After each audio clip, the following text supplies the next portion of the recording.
श्री स्वामी समर्थ। तर आज चैत्र पौर्णिमा होती। आज मी सत्यनारायण पूजन केले आहे। आर्थिक परिस्थिती सुधारण्यासाठी सतत 12 पौर्णिमा आपण सत्यनारायण पूजन केले तर नक्कीच आपल्याला ह्याचा फायदा होतो। कारण ज्या घरामध्ये भगवान विष्णूंची सेवा केली जाते त्या घरामध्ये महालक्ष्मीला यावेच लागते। तर ह्या प्रकारे अत्यंत सोपी मांडणी आहे व्रताची पूजेची। तर एक चौरंग घ्यायचा आहे।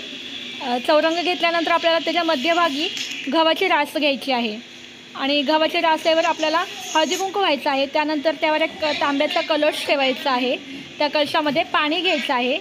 त्यामध्ये आपल्याला हळदी कुंकू सुपारी एक नाणे आणि फूल व्हायचं आहे। त्यावर आपल्याला 5 पानं विड्याची पानं नागवेलीची पानं आपल्याला मांडायची आहेत। त्यानंतर त्यावर आपल्याला एक तामण घेऊन त्यावर तांदूळ घ्यायचे आहेत आणि त्यावर आपल्याला बाळकृष्ण ठेवायचं आहे। तसेच आपल्याला त्या कलशाच्या समोर 3 पाने ठेवायची आहेत जोड पानं आणि त्यामध्ये जो सर्वात पहिलं पान आहे उजव्या हाताचं त्यावर आपल्याला गणपतीसाठी सुपारी ठेवायची आहे। मी इथे गणपतीची मूर्तीच ठेवलेली आहे। 2 नंबरची सुपारी जी आहे ती कुलदेवतेची आहे आणि 3 नंबरची जी आहे ती वरुण देवतेची आहे। तर तिघांची आपल्याला पंचोपचार पूजा करून घ्यायची आहे। सर्वप्रथम पूजा करायच्या आधी आपल्याला दिवा लावून घ्यायचा आहे आणि या तिघा देवतांची आपण पूजा केल्यानंतर आपल्याला त्यांना साखरेचा नैवेद्य दाखवायचा आहे। तर त्याच प्रकारे आपल्याला बाळकृष्णांची सुद्धा आपल्याला पंचोपचार पूजा करून घ्यायची आहे आणि त्यांना आपल्याला शिऱ्याचा नैवेद्य दाखवायचा आहे।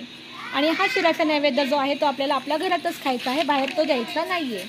आणि हे नैवेद्य दाखवून झाल्यानंतर आपल्याला सत्यनारायण कथा वाचायच्या आहेत। पहिल्या अध्यायापासून 5व्या अध्यायापर्यंत जास्त वेळ लागत नाही, अगदी 20-25 मिनिटामध्ये आपल्याला ह्या कथा वाचून होतात।